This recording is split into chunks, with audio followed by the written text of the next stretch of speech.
नमस्कार दोस्तों, मैं राकेश कुमार स्वागत करता हूं आपको अपने चैनल इंदु विद्या पर। दोस्तों, मैंने जब आप लोगों का ज्योग्राफी का क्वेश्चन देखा, जैसे टीआरई 1.0 में जो क्वेश्चन पूछा था ज्योग्राफी का, या टीआरई 2.0 का, या टीआरई 3.0 का जो ज्योग्राफी का क्वेश्चन था, वो सारा क्वेश्चन एनसीईआरटी बुक से आया हुआ है। उसमें मैंने देखा कि एक ही चैप्टर से बहुत सारे क्वेश्चन पूछे गए हैं। जैसे देखिए, आप लोगों के स्क्रीन पे मैं आप लोगों को क्वेश्चन दिखा रहा हूँ और इसका मैंने सामने प्रूफ दिखाऊंगा आप लोगों को। ठीक है, देखिए पहला क्वेश्चन है यहाँ पे कि जलोढ़ मिट्टी को उसकी आयु के आधार पर वर्गीकृत किया जाता है। नई जलोढ़ मिट्टी को क्या नाम दिया गया है? ये क्वेश्चन हो गया। देखिए इसका ऑप्शन ये दिया हुआ था, ये हूबहू क्वेश्चन यही पूछा हुआ था। ठीक है, यहाँ पे सेकंड नंबर क्वेश्चन देखिए, भारत में राष्ट्रीय वन नीति किस वर्ष लागू हुई थी? ठीक है, इसका मैं आंसर भी आप लोगों को बताते जा रहा हूँ। ठीक है, यहाँ देखिए फर्स्ट वाला का जो आंसर होगा उसका आंसर हो जाएगा जो नवीन जलोढ़ मिट्टी है उसको खादर कहा जाता है। इसका ऑप्शन नंबर 1 सही हो जाएगा। ठीक है, यहाँ पे देखिए क्वेश्चन जो 2 था, हाँ, इसका जो आंसर होगा वो भारत में राष्ट्रीय वन नीति किस वर्ष लागू की गई थी? तो ये 1952 में लागू की गई थी। इसका सही आंसर यही हो जाएगा। ठीक है, जो बच्चे एग्जाम दिए होंगे उन लोगों को मालूम होगा कि ये सारा क्वेश्चन आया था कि नहीं आया था। ठीक है, तो ये आप देख लीजिए। हाँ, और इसका मैं अभी प्रूफ दिखाऊंगा कि ये क्वेश्चन जो है वो कहाँ से उठाया गया है और किस बुक से उठाया गया है। ये सब सारे एनसीईआरटी के क्वेश्चन है दोस्तों, और मैं सारे क्वेश्चन का आप लोगों को यहाँ पे लाइव दिखाऊंगा। आप लोग बस वीडियो में बने रहिएगा। ठीक है, ये नहीं कि वीडियो छोड़ के चले जाइए, नहीं, आप लोग बने रहिए। मैं सारा चीज़ आगे बहुत सारा चीज़ आप लोगों को दिखाने वाला हूँ, तो इसलिए वीडियो को लास्ट तक देखिएगा आप लोग। ठीक है, देखिए थर्ड नंबर क्वेश्चन देख लीजिए कि भारत के कुल भूमि क्षेत्र में पर्वतों का हिस्सा कितना % है? तो इसका तो सही आंसर जो हो जाएगा वो 30% होगा। ठीक है, लेकिन मैं इसका लाइव प्रूफ दिखाऊंगा अभी बुक में आप लोगों को। ठीक है, यदि ऊपरी मिट्टी बह जाती है तो उसे क्या कहा जाता है? गली कटाव, सीट कटाव, या इधर में देख लीजिए क्वेश्चन है, या बैड लैंड कटाव, या उपयुक्त में से एक से अधिक, या उपयुक्त में से कोई नहीं। इसका आंसर आप लोग दीजिएगा। ठीक है, किस प्रकार की मिट्टी में कंकड़ पिंडों का संकेंद्रण अधिक होता है वो आप लोगों को यहाँ पे देखना है। ठीक है, ये सारा क्वेश्चन मैं अभी लाइव दिखाऊंगा आप लोगों को। स्मॉल इज़ ब्यूटीफुल पुस्तक किसने लिखा? इसका सही आंसर जो होगा वो हो जाए सुमाकर। ठीक है, ये ऑप्शन के हिसाब से थोड़ा सा नाम इसमें मिस्टेक है, लेकिन मैं अभी दिखाऊंगा इसको भी बुक में कहाँ लिखा हुआ है, और सारा चीज़ मैं दिखाने वाला हूँ आप लोगों को। ठीक है, 7 नंबर क्वेश्चन देख लीजिए कि 1952 की राष्ट्रीय वन नीति के अनुसार भारत में वन आवरण का वांछित प्रतिशत क्या है? इसमें ये देखिए क्वेश्चन, कुछ क्वेश्चन ऐसा है कि जो 1 से लेकर 5 तक जो एग्ज़ाम हुआ था उसमें पूछ दिया था, जो 6 से 8 जो एग्ज़ाम हुआ था उसमें भी पूछा था। ठीक है, और जो 10 वाला है तो उसमें भी तो क्वेश्चन पूछा ही था। यही एक ही क्वेश्चन को घुमा फिरा करके इधर से उधर करके सभी एग्जामों में पूछ रहा है बीपीएससी। ठीक है, तो ये सारा दिखाऊंगा आप लोगों को अभी कि किस बुक से कहाँ से क्वेश्चन पूछा हुआ है। देख लीजिए, यहाँ पे आप लोगों ने अभी पहला क्वेश्चन देखा था कि जलोढ़ मिट्टी को उसकी आयु के आधार पर वर्गीकृत किया जाता है। नवीन जलोढ़ मिट्टी को क्या नाम दिया जाता है? ठीक है, ये देखिए यहाँ से ये बुक का मैं कटिंग यहाँ पर लेकर के आया हूँ आप लोगों को। ठीक है, इस बुक में आप लोग देख लीजिए। देखिए यहाँ पर जो घेरा हुआ रेड कलर से जो मार्किंग किया हुआ उसमें देखिए, हाँ, यहाँ पर लिखा हुआ है कि आयु के आधार पर, यहाँ पर देख लीजिए, आयु के आधार पर जलोढ़ मृदा 2 प्रकार की होती है। पुरानी जलोढ़ मिट्टी जिसको बागर कहा जाता है, और नवीन जलोढ़ मिट्टी जिसको खादर कहा जाता है। ठीक है, बागर मृदा में कंकड़ ग्रंथियों की मात्रा ज़्यादा होती है। खादर मृदा में बांगर मृदा की तुलना में ज़्यादा महीन कण पाए जाते हैं। ये सारा यहाँ पर देख लिए आप लोग। ठीक है, ये हूबहू यही क्वेश्चन इसमें पूछा हुआ था। ठीक है, देखिए नेक्स्ट सेकंड नंबर क्वेश्चन था कि भारत में राष्ट्रीय वन नीति किस वर्ष से लागू की गई थी? ठीक है, ये क्वेश्चन था, मैंने आप लोगों को आंसर दिया था कि 1952 से। ये देखिए यहाँ पर कि हूबहू दिया हुआ है कि हमारे देश में राष्ट्रीय वन नीति 1952 द्वारा निर्धारित वनों के अंतर्गत 33% भौगोलिक क्षेत्र वांछित है। यहाँ पर देख रहे हैं आप लोग, वन नीति 1952 लिखा हुआ है, और उसी के हिसाब से हम लोगों के देश में वन कितना प्रतिशत होना चाहिए? तो 33% भूभाग पर वन होना अनिवार्य हो गया है। ठीक है, ये नेसेसरी है दोस्तों। ठीक है, इस नीति के अनुसार से। तो यहाँ पर देखिए मैंने इसको टाइप कर दिया हूँ, छोटा था तो आप लोग को बड़ा दिख जाएगा। देखिए नेक्स्ट क्वेश्चन देखिए कि भारत के कुल भूमि क्षेत्र में पर्वतों का हिस्सा कितना है? मैंने अभी आप लोग को बताया कि 30% पर्वत है। देखिए यहाँ पर हूबहू एनसीईआरटी बुक में ऐसे ही दिया हुआ है। देखिए यहाँ पर वनों का जो प्रतिशत है यहाँ पर देख रहे हैं आप लोग स्क्रीन पे कि ये जो रेड कलर वाला है ये 30% है। हाँ, और जो 27% है ये क्या है, ये पठार का हिस्सा है। और 43% क्या है, तो ये मैदानी हिस्सा है। देखिए यहाँ पर ऐसे ही दिया हुआ है। ठीक है दोस्तों, तो आप लोग देख रहे हैं कि सारा चीज़ एक ही बुक से और एक ही चैप्टर से उठाया गया है। मैं आप लोगों को दिखा रहा हूँ, ये एक ही चैप्टर है। अभी मैं आप लोगों को आगे पढ़ाऊँगा, उस चैप्टर को मैं पूरा रीडिंग कराऊँगा आप लोगों को। ठीक है, वो हाँ देखिएगा, और उसका जितना भी निचोड़ है वो सारा कुछ दिखाऊँगा आप लोगों को। यहाँ 4th नंबर क्वेश्चन है कि यदि ऊपरी मिट्टी बह जाती है तो उसे क्या कहते हैं। तो यहाँ देखिए इसका सही आंसर जो होगा वो शीत कटाव होगा, शीत कटाव। ठीक है, यहाँ पर देख लीजिए, यहाँ पर लिखा हुआ है हाँ कि ऐसी स्थिति में इस क्षेत्र की ऊपरी मृदा घुलकर जल के साथ बह जाती है, उसे चादर अपर्दन या सीट इरोजन या सीट कटाव उसी को बोलते हैं हम लोग। ठीक है, या सीट कटाव, इरोजन का मतलब कटाव ही होता है। देख रहे हैं ये सारा कुछ एक ही चैप्टर से बहुत सारा क्वेश्चन बनाया गया है दोस्तों। ठीक है, तो आप लोग को इधर उधर के पढ़ने का जरूरत नहीं है। हम लोग इधर उधर भटकने से अच्छा है कि मैं वही सोच रहा हूँ कि सारा NCERT एकदम बेस्ट आप लोगों को सारा निचोड़ मैं निकाल करके लाऊंगा।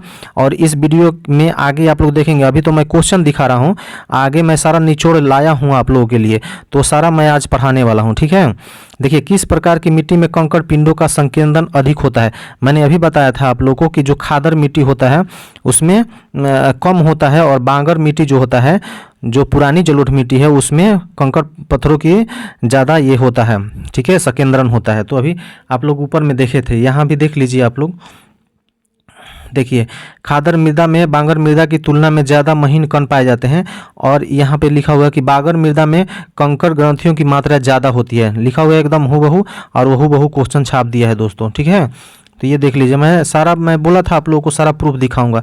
ये देखिए एक बुक का नाम पूछा है, ये हूबहू वही बुक है, स्मॉल इज़ ब्यूटीफुल पुस्तक किसने लिखा। देखिए सुमाकर, मैंने अभी आप लोगों को बताया था कि इसका सही आंसर हो जाए सुमाकर ऑप्शन के हिसाब से। और यहीं पर देखिए यहाँ पर दिया हुआ है, यहाँ पर स्टार्टिंग से पढ़िए। तो अंतर्राष्ट्रीय स्तर पर व्यवस्थित तरीके से संसाधन संरक्षण की वकालत 1968 में क्लब ऑफ रोम ने की। तत्पश्चात इसके बाद 1974 में सुमेसर, इनका नाम है एक्चुअली में सुमेसर। ठीक है, तो सुमेसर ने अपनी पुस्तक स्मॉल इज़ ब्यूटीफुल, यहाँ पर देखिए एकदम हूबहू लिखा हुआ है दोस्तों कि स्मॉल इज़ ब्यूटीफुल में इस विषय पर गांधी जी के दर्शन के एक बार फिर से पुनरावृत्ति की थी। तो किसका पुस्तक है, ये सुमेसर ने लिखा है। ठीक है, आप लोग देख लिए ये सारा क्वेश्चन। अब चलिए आप लोगों को मैं जो NCERT बुक है उसका सारा निचोड़ आप लोगों को पढ़ा देता हूँ आज। ठीक है, एक एक करके सारा NCERT का ज्योग्राफी का क्वेश्चन, ये एक्चुअली में चैप्टर है NCERT का 10वीं कक्षा का एक बुक है NCERT का, उसका चैप्टर का नाम है संसाधन और विकास। संसाधन और विकास, ये सारा क्वेश्चन पूछा हुआ है दोस्तों। तो उस चैप्टर को आप लोग रट जाइएगा। और उससे पहले मैं आप लोगों को सारा यहाँ पर निचोड़ भी ला दिया हूँ, तो आप लोग देख लीजिए। ठीक है, ये आप लोग को BPSC टाई 3.0 और 3.4 का जो री एग्ज़ाम होने वाला है, 3.0 का जो री एग्ज़ाम और जो 4 होने वाला है 4.0, उसके लिए भी आप लोग को ये फ़ायदेमंद होगा। तो सारे बच्चे ये देख लीजिए। ठीक है, चलिए यहाँ पे पहला तो चीज़ आप लोग समझिए कि संसाधन क्या होता है, क्योंकि देख ही रहे हैं आप लोग किस तरह से क्वेश्चन बन रहा है। तो जब तक इस पॉइंट को समझिएगा नहीं तो आगे चल के आप लोग क्वेश्चन का जवाब नहीं दे पाइएगा।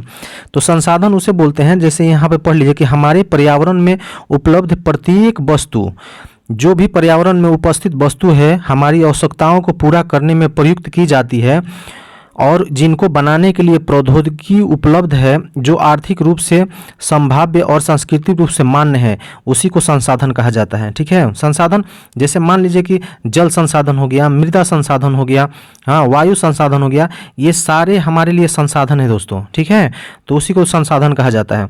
यहाँ पे दो तरह के संसाधन होते हैं, एक होता है मानव निर्मित संसाधन और दूसरा होता है प्राकृतिक संसाधन। कुछ संसाधन ऐसे हैं जो मानव के द्वारा निर्मित किया गया है, और कुछ संसाधन ऐसे हैं जो प्रकृति ने हमें वरदान के रूप में दिया है। तो यहाँ पर देख लीजिए, ये पढ़ लीजिए, क्योंकि इसी सब में से घुमा फिरा करके क्वेश्चन पूछ देगा। अब देखिए यहाँ से क्वेश्चन बनना आप लोग का स्टार्ट हो जाएगा। यहाँ से ये पूछ सकता है कि उत्पत्ति के आधार पर संसाधनों का वर्गीकरण कितने भागों में किया गया है। उत्पत्ति के आधार पर, तो यहाँ पर आप लोग क्या आंसर दीजिएगा। अगर पूछ देगा कि उत्पत्ति के आधार पर संसाधन कितने हैं, तो 2 हैं। पहला है जैविक और दूसरा है अजैविक, मतलब जैविक और अजैविक। इसको जैव और अजैविक भी बोल सकते हैं, या जैविक भी और अजैविक भी बोल सकते हैं। ठीक है, तो उत्पत्ति के आधार पर संसाधनों का वर्गीकरण कितने आधारों पे किया गया है, 2 भागों में किया गया है, ठीक है, ये देख लिए आप लोग। अच्छा, समाप्ति के आधार पर संसाधनों का वर्गीकरण, मतलब कि जो समाप्त है कि ये चीज़ें समाप्त होने वाली है, ठीक है, उसके आधार पर कितने भागों में, तो नवीकरणीय और अनवीकरणीय। आप लोग पढ़े होंगे कि नवीकरणीय ऊर्जा आप लोग पढ़ते होंगे दोस्तों, और अनवीकरणीय ऊर्जा, ये दोनों चीज़ क्या है। नवीकरणीय उसको बोलते हैं कि जैसे मान लीजिए कि फिर से उसका रिप्रोडक्शन हो जाए, हाँ, उसको नवीकरणीय कहा जाता है। जैसे कि आप लोग को जानते हैं कि वायु है, वायु ऊर्जा है, जल ऊर्जा है, हाँ ठीक है, ये सब चीज़ें फिर से रीजनरेट हो जाएगा। जैसे मान लीजिए कि वायु से आप लोग ऊर्जा प्राप्त कर रहे हैं, तो उसको फिर से तो हम लोग उससे ऊर्जा प्राप्त कर सकते हैं, क्योंकि वायु को तो हम लोग ख़त्म नहीं कर सकते हैं, तो उसको नवीकरणीय बोला जाता है। अनवीकरणीय हो गया जो ख़त्म हो जाएगा दोस्तों, एक बार यूज़ किए और वो ख़त्म हो गया, जैसे कोयला हो गया, हाँ ये सब अनवीकरणीय में आता है। पेट्रोलियम हो गया, ये सब ख़त्म होने वाला चीज़ है, उसको अनवीकरणीय ऊर्जा कहा जाता है, ठीक है। तो ये चीज़ ध्यान रखिएगा कि ये सारे संसाधन जो हैं वो 2 भागों में डिवाइड किए गए हैं। अच्छा, स्वामित्व के आधार पर, मतलब कि गार्जियन के आधार पर उसको बोला जाएगा कि कितने संसाधनों को कितने भागों में वर्गीकृत किया गया है, तो वो हो जाएगा 4 भागों में। जैसे देखिए, एक तो हो जाएगा व्यक्तिगत मालिकाना, जिसको बोलते हैं स्वामित्व या मालिकाना, मालिक इसका कौन होगा, तो एक तो हो जाएगा उसका व्यक्तिगत कोई मालिक है, ठीक है। दूसरा है सामुदायिक हो जाएगा, मतलब कि उस पर समाज का अधिकार है। तीसरा हो जाएगा राष्ट्रीय, जिस पे देश का अधिकार है। और चौथा हो जाएगा अंतर्राष्ट्रीय, जिस पे पूरा विश्व का अधिकार है, ठीक है। तो ऐसे संसाधन जिस पे पूरे विश्व का अधिकार है उसको अंतर्राष्ट्रीय संसाधन कहा जाएगा। और ऐसे संसाधन जिस पे केवल राष्ट्र का अधिकार है उसको हम लोग राष्ट्रीय बोलते हैं। समाज का जिस पे अधिकार है उसको सामुदायिक बोलते हैं या सामाजिक बोलते हैं। या व्यक्तिगत, जिस पे एक व्यक्ति का अधिकार है उसको व्यक्तिगत बोलते हैं, ठीक है। तो इस प्रकार से संसाधनों का 4 भागों में वर्गीकृत किया गया है, ठीक है। चलिए, और यहाँ पर आगे इस चैप्टर में हम लोग देखेंगे, तो आगे चैप्टर में मिलता है कि रियो डी जेनेरो पृथ्वी सम्मेलन कब हुआ था। ये आप लोगों को क्वेश्चन भी पूछा हुआ है, उस क्वेश्चन को मैंने इसमें नहीं दिखाया है। ज़्यादा क्वेश्चन दिखाने से कोई फ़ायदा नहीं है दोस्तों, क्योंकि हम लोग को तो बुक आज सारा हम लोग पढ़ने वाले हैं, ठीक है। तो देख लीजिए मैंने किस तरह से ये सारा टाइपिंग करके मैं आप लोगों को ले आया हूँ। उस बुक का मैंने पूरा निचोड़ आप लोगों के लिए लाया हूँ, ठीक है, क्योंकि बुक तो बहुत सारा लंबा चौड़ा है, तो उतना पढ़ना संभव नहीं है आप लोगों को, तो सारा आप लोग का निचोड़ मैं लेकर के आया हूँ। देखिए, रियो डी जेनेरो पृथ्वी सम्मेलन हुआ था। पहला तो इससे क्वेश्चन बन सकता है कि रियो डी जेनेरो पृथ्वी सम्मेलन किसके उपलक्ष्य में क्यों ये सम्मेलन किया गया था। तो यहाँ पर पढ़ लीजिए कि जून 1992 में 100 से भी अधिक राष्ट्राध्यक्ष, मतलब 100 से भी अधिक देशों के जो राष्ट्राध्यक्ष हैं, जैसे राष्ट्रपति हो गए या प्रधानमंत्री हो गए, ब्राज़ील शहर रियो डी जेनेरो में प्रथम अंतर्राष्ट्रीय पृथ्वी सम्मेलन को एकत्रित हुए। हाँ, कब हुए थे ये? 1992 में। सम्मेलन का आयोजन विश्व स्तर पर उभरते पर्यावरण संरक्षण का मतलब है कि जो पर्यावरण को हम लोग जो क्षति पहुंचा रहे हैं उसका संरक्षण करना है दोस्तों, उसको बचाना है। और सामाजिक आर्थिक विकास को समस्याओं का हल ढूंढने के लिए किया गया था, ठीक है। इसी में एक चलाया गया था एजेंडा 21, इसी में एक एजेंडा 21 चलाया गया था, एक प्रोग्राम था दोस्तों। वो सारे देशों को कुछ जिम्मेवारियां दी गई थी। एजेंडा 21 का कहने का मतलब है कि उसमें टोटल 21 पॉइंट दिया गया था देशों को कि इन सब सारे चीज़ों को आपको अपने देश में लागू करना है, इसको स्थानीय लेवल पर इस सारे चीज़ों को लागू करना है। उसमें 21 पॉइंट थे, उसी को एजेंडा 21 कहा जाता है। और यही क्वेश्चन आगे इसमें पूछा भी गया है, ठीक है। तो एजेंडा 21 आप लोग को मालूम रख लीजिए कि किससे संबंधित था, तो प्रथम पृथ्वी सम्मेलन से संबंधित है एजेंडा 21, ठीक है। अच्छा, तो यहाँ पे देखिए अब क्वेश्चन क्या क्या बन सकता है। पहला तो पूछ सकता है कि रियो डी जेनेरो शहर किस देश में है, तो ये ब्राज़ील देश में है। ये आप लोग को ध्यान रखना है कि रियो डी जेनेरो किस देश का शहर है, ब्राज़ील का। एजेंडा 21 का संबंध किससे है, ये भी क्वेश्चन बना सकता है। तो ये हो जाएगा प्रथम पृथ्वी सम्मेलन 1992 से, ठीक है। रियो डी जेनेरो पृथ्वी सम्मेलन 1992 किससे संबंधित है, तो पर्यावरण संरक्षण से इसका जलवायु परिवर्तन से इसका संबंधित है। ठीक है दोस्तों, तो ये भी आप लोग ध्यान रखिएगा। चलिए, इतना सारा क्वेश्चन इसको किसी भी तरह घुमा के पूछ सकता है, तो आप लोग देख लीजिएगा। भारत में किस क्षेत्र में कौन सा संसाधन उपलब्ध है, भारत के किस क्षेत्र में कौन सा संसाधन उपलब्ध है, ये इस बुक में सारा चीज़ दिया हुआ था, वो सारा चीज़ देख लीजिए। हो सकता है कि इससे भी क्वेश्चन बना दे आप लोगों को। देखिए, तो यहाँ पर उस बुक में हमको देखने मिला यही कि झारखंड जो है, यहाँ पे लिखा हुआ है कि झारखंड, मध्य प्रदेश और छत्तीसगढ़, ये तीनों देशों को आप लोग मैप में अपने चित्र को ध्यान रखिए। आदि प्रांत में खनिज और कोयले की प्रचुर भंडार है। ये तीन जो स्टेट है, जैसे झारखंड हो गया, मध्य प्रदेश हो गया और छत्तीसगढ़, ये तीनों स्टेट में कोयले का प्रचुर भंडार है। तो ये संसाधन है दोस्तों। ठीक है, तो इसको ध्यान में रखना है। अगर पूछ सकता है इसमें कि कोयले का सबसे ज़्यादा जो मात्रा ये है वो कहाँ पे पाया जाता है कोयला, तो वो हो जाएगा झारखंड हो जाएगा। झारखंड में झरिया का स्थान आता है दोस्तों। ठीक है, ये आप लोग ध्यान रखिएगा। तो अब अरुणाचल प्रदेश से पूछ सकता है कि अरुणाचल प्रदेश में कौन सा संसाधन ज़्यादातर मात्रा में पाया जाता है, तो वहाँ पर जल संसाधन है। जल संसाधन जो है वो अरुणाचल प्रदेश में बहुत प्रचुर मात्रा में पाया जाता है। ठीक है, राजस्थान में पूछ सकता है कि कौन सा संसाधन पाया जाता है, तो यहाँ पर देखिए पवन ऊर्जा है। पवन ऊर्जा और सौर ऊर्जा संसाधनों की बहुतायात है, लेकिन जल संसाधनों की कमी है। देखिए, जल संसाधन जो है अरुणाचल प्रदेश में ज़्यादा है। ठीक है, और राजस्थान में वही जल संसाधन कम है, क्योंकि वहाँ पर जानते हैं थार राजस्थान है। हाँ, वहाँ पे पानी की बहुत कमी है। ठीक है, वहीं पे आप लद्दाख में देख लीजिए, तो लद्दाख में है ये, यहाँ पे शीत मरुस्थल पाया जाता है, बर्फ़ वाला मरुस्थल जिसको हम लोग शीत मरुस्थल कहते हैं, ये पाया जाता है। ठीक है, और इसको बोल सकता है कि यह प्रदेश सांस्कृतिक विरासत का धनी है। मतलब कि अगर पूछ सकता है क्वेश्चन की सांस्कृतिक विरासत का कौन सा स्टेट सबसे ज़्यादा धनी है, तो वो हो जाएगा लद्दाख। ठीक है, ये भी आप लोग ध्यान रखिएगा। चलिए, अब हम लोग संसाधन संरक्षण पढ़ेंगे। यहाँ पर संसाधनों का संरक्षण मतलब कि संरक्षण मतलब बचाना। तो यहाँ पर देख लीजिए, लिखा हुआ है कि हमारे आसपास मौजूद संसाधन की रक्षा करना, सीमित उपयोग करना ही संसाधन संरक्षण है। संसाधन को मतलब कहने का मतलब कि बचाना है हम लोगों को। हाँ, उसका सीमित उपयोग करना है। हाँ, उसको वैज्ञानिक उपयोग करना है कि ताकि कम संसाधन का उपयोग भी हो और पर्यावरण को क्षति न हो, उसी को तो संसाधन संरक्षण कहा जाता है। अंतर्राष्ट्रीय स्तर पर,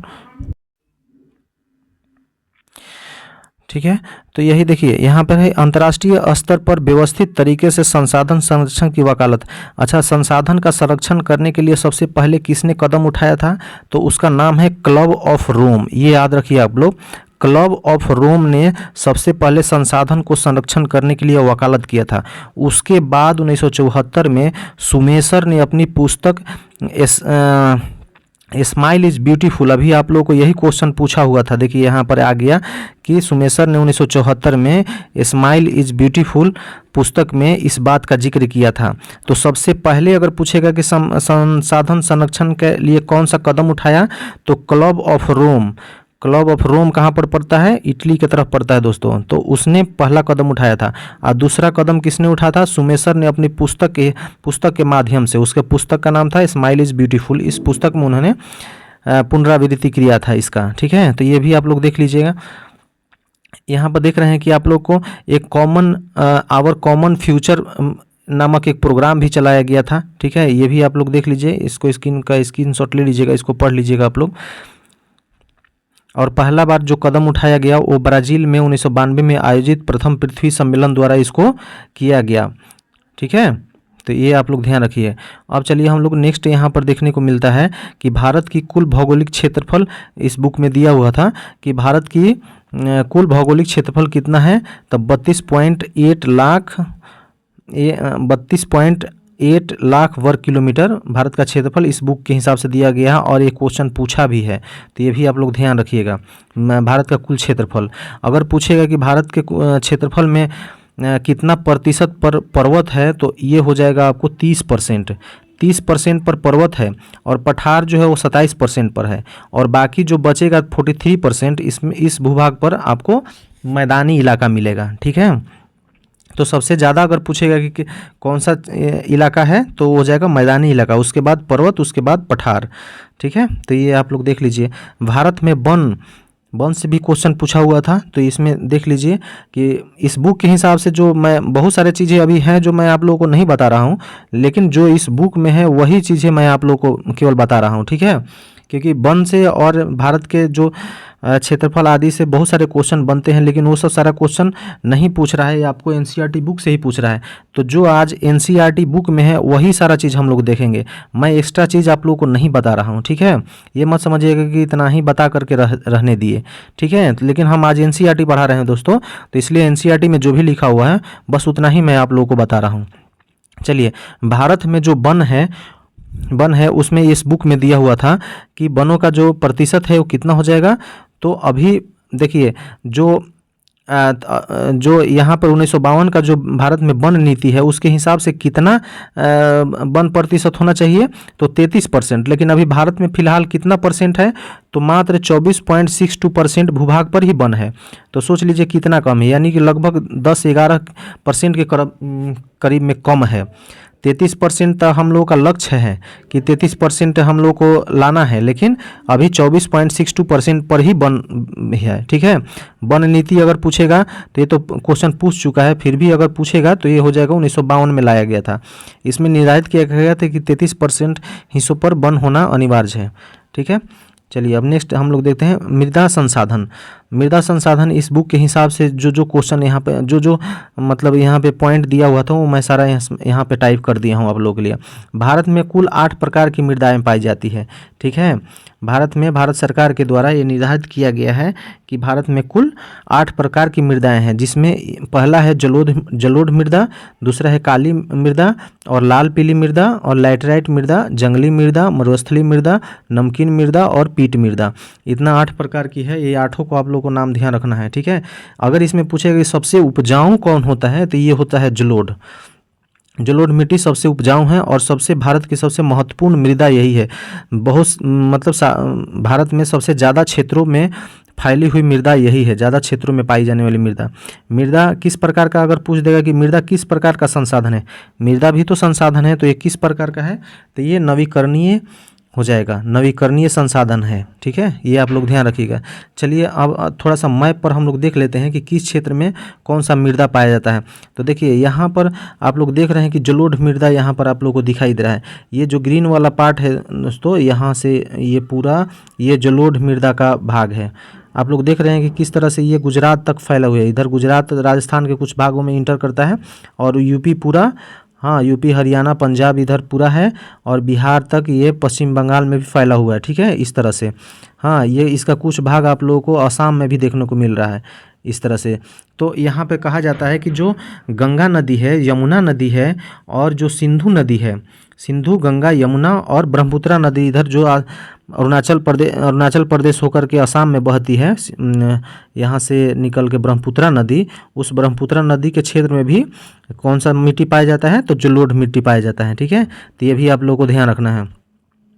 चलिए, अगर वही काली मिट्टी देखेंगे तो ये वाला जो देखिए यहाँ पे पड़ता है आपको मालवा का पठार है, हाँ, इधर में आपको दक्कन का पठार है, ये पूरा महाराष्ट्र का एरिया है, मध्य प्रदेश का एरिया है, गुजरात का पूरा एरिया है। इसमें कौन सा मिट्टी पाया जाता है दोस्तों, तो यहाँ पे काली मिट्टी पाया जाता है। काली मिट्टी आप लोग को मालूम होगा किसके लिए फेमस है, तो ये कपास के लिए, इसको कपास मिट्टी भी कहा जाता है। कपास मिट्टी या काली मिट्टी, इसमें कपास की खेती बहुत ज़्यादा होती है, ठीक है। ये ध्यान रखना आप लोगों को। यहाँ पे देख रहे हैं कि लाल मृदा है, इधर में कौन सा क्षेत्र पड़ता है आप लोग को, झारखंड पड़ता है, उड़ीसा पड़ता है, छत्तीसगढ़ पड़ता है, आंध्र प्रदेश पड़ता है, ठीक है। ये पूरा इलाका आपको तमिलनाडु कर्नाटका का है, केरला का कुछ भाग है, ठीक है। ये आप लोग को देखने को मिल रहा है यहाँ पर। हाँ, तो ये इसमें कौन सा मृदा पाया जाता है, तो लाल या पीली, लाल पीली मृदा इधर आप लोगों को भी पाया जाता है, पूर्वोत्तर भारत में भी। पूर्वोत्तर भारत में यहाँ पर देखिए मिजोरम है, नागालैंड है, त्रिपुरा है, मेघालय है, ठीक है, असम को छोड़ करके। क्योंकि असम में कौन सा मिट्टी पाया जाता है, वो जलोढ़ मिट्टी, क्योंकि उधर ब्रह्मपुत्रा नदी बहती है, तो ब्रह्मपुत्रा नदी के आजू बाजू कौन सी मिट्टी पाया जाता है, तो वही जलोढ़ मिट्टी, ठीक है। तो आप लोग इतना ध्यान रखिए। यहाँ जम्मू कश्मीर में अगर पूछ देगा कि जम्मू कश्मीर में कौन सी मिट्टी पाया जाता है, तो यहाँ पर देखिए पर्वतीय मिट्टी, क्योंकि जम्मू कश्मीर में तो बहुत सारे पर्वत है, हाँ, ठीक है, तो यहाँ पर पर्वतीय मिट्टी हो जाएगा। ये आप लोग ध्यान रखिएगा। चलिए, तो इतना सारा आप लोग को ध्यान आ गया। अब यहाँ से क्वेश्चन बनाएगा तो आप लोग को छूटेगा नहीं। चलिए हम जलोढ़ मिट्टी के बारे में जितने भी आपके बुक में एनसीईआरटी बुक में जितने भी फैक्ट्स दिए हुए थे सारा फैक्ट्स मैं यहाँ पे आप लोगों को ला दिया हूँ, ये सारा कुछ देख लीजिए। हाँ, ये मृदा भारत की सबसे उपजाऊ मृदा है, ये बात सही है कि ये मृदा जो है भारत की सबसे उपजाऊ मृदा है, ये ध्यान हो गया आप लोगों को। भारत की सबसे महत्वपूर्ण अगर मृदा पूछेगा तो यही जलोढ़ मृदा हो जाएगा या मिट्टी हो जाएगा, ठीक है। यह हिमालय से निकलने वाली 3 नदियों के निक्षेप से बना है। जलोढ़ मृदा का निर्माण कैसे हुआ है? जो गंगा नदी है उसके निक्षेप से बना है, सिंधु नदी के निक्षेप से बना है और ब्रह्मपुत्रा नदी के निक्षेप से बना है, जलोढ़ मिट्टी का निर्माण हुआ है। एक संकरे गलियारे के द्वारा यह मृदा राजस्थान तथा गुजरात में भी फैला हुआ है। आप लोग मैप में देख रहे होंगे कि किस तरह से राजस्थान और गुजरात में भी ये फैला हुआ है, तो ये भी पूछ सकता है आप लोगों को, देख लीजिएगा आप लोग। पृथ्वी पूर्वी तटीय मैदान विशेष करके महानदी, गोदावरी, कृष्णा और कावेरी नदियों के डेल्टा में भी जलोढ़ मिट्टी पाया जाता है और इसी जलोढ़ मिट्टी में आपको धान और गेहूं की खेती बहुत अच्छे ढंग से बहुत उपज के साथ होती है। तो इसीलिए एक बार क्वेश्चन बीपीएससी में पूछा हुआ है कि महानदी का नहीं, सॉरी, यहाँ कृष्णा और कावेरी, कृष्णा और जो कावेरी नदी है उसकी बेसिन में बहुत सारा उपजाऊ क्षेत्र है। उसके कारण क्या है? क्योंकि वहाँ पर जलोढ़ मृदा पाया जाता है, ठीक है। उसको धान की पेटी कहा जाता है दोस्तों। कृष्णा और कावेरी नदी का जो ये है बेसिन है, उस बेसिन को क्या कहा जाता है? धान की पेटी, क्योंकि बहुत सारा धान वहाँ पर होता है, क्योंकि वहाँ पे जलोढ़ मिट्टी पाया जाता है, ठीक है। ये आप लोग को ध्यान हो गया। चलिए, जलोढ़ मिट्टी में भी 2 प्रकार का पढ़ना है आप लोग को बुक के हिसाब से, एनसीईआरटी बुक के हिसाब से। पहला कौन है? नवीन जलोढ़ मिट्टी, इसको खादर कहा जाता है, हाँ, और पुरानी जलोढ़ मिट्टी जिसको बांगर कहा जाता है, ठीक है। ये दोनों आप लोग को पढ़ना है। हाँ, आयु के आधार पर देखिए, यही क्वेश्चन तो पूछा था, आप लोग क्वेश्चन देख लीजिएगा। आयु के आधार पर जलोढ़ मृदाएं 2 प्रकार की हैं, पुरानी जलोढ़ मिट्टी बांगर और नवीन जलोढ़ मिट्टी खादर। तो बांगर मृदा में कंकड़ ग्रंथियों की मात्रा ज़्यादा होती है। अभी आप लोग को बताया कि बांगर मिट्टी जो पुरानी जलोढ़ मिट्टी है उसमें कंकड़ की मात्रा ज़्यादा होती है, ठीक है। तो यहाँ पे यही तो क्वेश्चन पूछा था, देख रहे हैं ना किस मतलब कैसे कैसे बीच बीच से क्वेश्चन पूछ रहा है। चलिए, अब हम लोग काली मिट्टी के बारे में देख लेते हैं कि काली मिट्टी से कितना क्वेश्चन बना सकता है। इन मृदाओं का रंग काला है, जो काली मिट्टी है उसका काला रंग है, इसलिए इसको रेगुड़ मिट्टी भी कहा जाता है या रेगुड़ मृदाएं, रेंगुड़ मिट्टी भी इसको कहा जाएगा। काली मिट्टी को कपास की खेती के लिए उचित समझी जाती है। किसकी खेती के लिए? कपास की खेती के लिए। हाँ, काली मिट्टी कपास मृदा के नाम से भी जाना जाता है। यह माना जाता है कि जलवायु और जनक शैलों ने काली मृदा के बनने में महत्वपूर्ण भूमिका निभाई है, ठीक है। इस प्रकार की मृदाएं दक्कन के पठार, देखिए दक्कन का पठार में जो बोसाल्ट चट्टान है उसी के टूटने फूटने से काली मृदा का निर्माण हुआ है, ठीक है। इसमें लावाजनक शैलों से बनी हुई है। ये इसका क्षेत्र कौन सा है? तो देख लीजिए, महाराष्ट्र है, सौराष्ट्र है, सौराष्ट्र मतलब गुजरात, मालवा, मध्य प्रदेश और छत्तीसगढ़ के पठार पर पाई जाती है काली मिट्टी। इसमें नमी धारण, अच्छा ये देखिए बीपीएससी में भी क्वेश्चन पूछा था कि कौन ऐसी मिट्टी है जिसमें नमी धारण करने की क्षमता ज़्यादा होती है, तो यही काली मिट्टी है। काली मिट्टी में नमी धारण करने की क्षमता ज़्यादा होती है। ये जो मिट्टी है, नमी धारण करने का मतलब क्या है दोस्तों? क्योंकि इसमें अगर पानी से इसको भिगो दिया जाए तो ये बहुत ज़्यादा देर तक भीगी रहती है। बाकी मृदा जो है जल्दी सूख जाती है, लेकिन ये मृदा जल्दी सूखती नहीं है, ठीक है। चलिए, नेक्स्ट हम लोग देखेंगे लैटेराइट मिट्टी। लैटेराइट मिट्टी के बारे में है कि लैटेराइट का मतलब होता है ईंट। देखिए बीपीएससी में भी ये क्वेश्चन पूछा हुआ है। हाँ, लैटेराइट का मतलब क्या होता है? तो ईंट होता है। लैटेराइट मिट्टी से एक्चुअल में ईंट बनाया जाता है। ईंट आप लोग जानते हैं, जिसमें मकान बनाने में जिसका प्रयोग होता है वही ईंट, इसका इसीलिए लैटेराइट मिट्टी कहा जाता है। और इस मिट्टी में एक फसल, 2 फसल बहुत महत्वपूर्ण होता है, जैसे कॉफ़ी और चाय। जो चाय का खेती होता है वो लैटेराइट मिट्टी में ही होता है। तो आप लोग जानते हैं कि असम में लैटेराइट मिट्टी पाया जाता है, उधर चाय की खेती होता है। बाकी जो इस मिट्टी का है कर्नाटका में, कॉफ़ी के लिए आप लोग जानते ही होंगे, कॉफ़ी के लिए कर्नाटक बहुत फेमस है, तो कर्नाटक में ये मिट्टी पाई जाती है, वहाँ पे इसमें चाय और कॉफ़ी होता है, ठीक है। तो ये भी आप लोग ध्यान रखिए। यहाँ में कहने का मतलब है कि यहाँ जो बुक में दिया हुआ है वो ये दिया हुआ है कि यह अधिकतर दक्षिण राज्यों जैसे महाराष्ट्र के पूर्वी घाट, पश्चिमी घाट, उड़ीसा और पश्चिम बंगाल के कुछ भागों में, उत्तर पूर्वी प्रदेशों में पाई जाती है, ठीक है। यही तो होता है कि यहाँ पे देखिए पश्चिम बंगाल में भी दिया हुआ, दार्जिलिंग के क्षेत्र में इसी मिट्टी में कौन सा फसल होता है? तो चाय की खेती होती है। आप लोगों को ध्यान है, दार्जिलिंग में चाय का, भारत का चाय का जो ये है मुख्यालय है वो कहाँ पर है दोस्तों? तो यहीं पे है, पश्चिम बंगाल के दार्जिलिंग में। ठीक है। और कॉफ़ी के लिए कर्नाटक में है, बेंगलोर में। जहाँ इस मिट्टी में पर्णपाती सदाबहार वन मिलते हैं। आप लोगों को मालूम है ना कि पश्चिमी घाट जो है, पश्चिमी घाट में आप लोगों को सदाबहार वन मिलते हैं। तो सदाबहार वन अगर पश्चिमी घाट में, यही तो मिट्टी है, इसी मिट्टी में सदाबहार वन मिलते हैं। ठीक है। यहाँ पर देख लीजिए लिखा हुआ है इस बुक में कि केरल, कर्नाटक, तमिलनाडु में चाय और कॉफ़ी उगाई जाती है इसी मिट्टी में। ठीक है।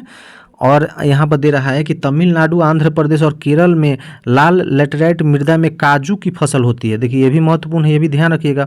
हो सकता है चाय वाला पूछ चुका है तो ये काजू वाला पूछ दे आप लोगों को। ठीक है। चलिए, अच्छा यहाँ पर और बाकी मिट्टी है तो उतना इम्पोर्टेंट नहीं है, हाँ, लेकिन यहाँ पर और देख लीजिए मृदा मृदा अपरदन। मृदा अपरदन भी पढ़ना है। अपरदन मतलब मृदा का कटाव। ठीक है। एक जगह से दूसरी जगह कट करके मिट्टी चला जाता है नदियों के द्वारा बहाव में, उसी को मृदा अपरदन कहा जाता है। तो ये आप लोग ध्यान रखिए, मृदा के कटाव और उसके बहाव की प्रक्रिया को ही हम लोग क्या बोलते हैं, मृदा अपरदन। ये ध्यान रखिए। बहता जल मिट्टी युक्त मृदाओं को काटते हुए गहरी वाहिकाएं बनाता है, जिसे अवनलिकाएं कहते हैं। अवनलिकाएं ऐसी भूमि जोतने योग्य नहीं रहती है। जहाँ से मिट्टी बह जाता है तो वहाँ पे भूमि जोतने योग्य नहीं रहता है, उसको हम लोग क्या बोलते हैं, देखिए, उत्खात भूमि। उत्खात भूमि या बैड लैंड, इंग्लिश वाला ही सही है, बैड लैंड, उसको याद रखिए। बैड मतलब बुरा, जो बुरा जमीन, बैड लैंड। हाँ, चंबल बेसिन, चंबल नदी आप लोग जानते हैं ना, तो चंबल नदी जो है उसका बेसिन है, उधर में इस भूमि को क्या कहा जाता है, खड़ू। इस भूमि को खड़ू कहा जाता है। ठीक है। तो ये भी ध्यान रखिए, हो सकता है क्वेश्चन अगली बार पूछ दे दोस्तों। थोड़ा सा ये टफ है, लेकिन आप लोग याद रखिएगा। मृदा घुलकर जल के साथ बह जाती है, उसे चादर अपरदन या सीट इरोजन कहा जाता है। देखिए यही तो क्वेश्चन पूछा था कि मृदा जल के साथ घुलकर बह जाती है, उसे चादर अपरदन कहा जाता है या सीट इरोजन। सीट इरोजन अभी क्वेश्चन आप लोगों को ऊपर में मिला था ऐसा। ठीक है। ये भी देख लीजिए कि पश्चिमी और मध्य हिमालय में सोपान, सोपान पूछ सकता है कि क्या है ये। हाँ, तो पश्चिमी और मध्य हिमालय में सोपान अथवा सीढ़ीदार कृषि द्वारा विकसित होती है। जो सीढ़ीदार सीढ़ी नुमा कृषि बनाया जाता है, उसमें सोपान बनाया जाता है दोस्तों। जानते हैं वो जो सीढ़ी नुमा, जैसे पहाड़ों पर जो खेती होता है उसको सीढ़ी नुमा बनाया जाता है, और उसके किनारे किनारे पर पेड़ लगा दिया जाता है ताकि मृदा का अपरदन न हो, मिट्टी का कटाव न हो, तो उसी को हम लोग सोपान कहते हैं। ठीक है। तो ये भी आप लोग ध्यान रखिएगा। चलिए आज के वीडियो में इतना ही दोस्तों, और नेक्स्ट वीडियो का आप लोग इंतज़ार कीजिए। ठीक है। थैंक यू दोस्तों।